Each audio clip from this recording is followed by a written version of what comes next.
Shine Media News and Current Affairs. Handang makibalita para sa Pilipino.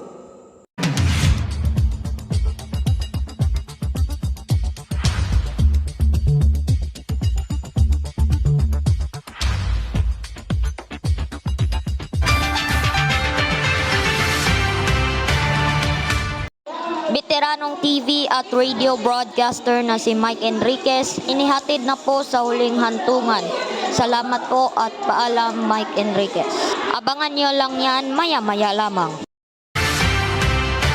Magandang gabi po, bansang Pilipinas. Sa ngalan ni Kuya Andre Ezequiel, ako si Purple Tomato. Una sa ating mga balita.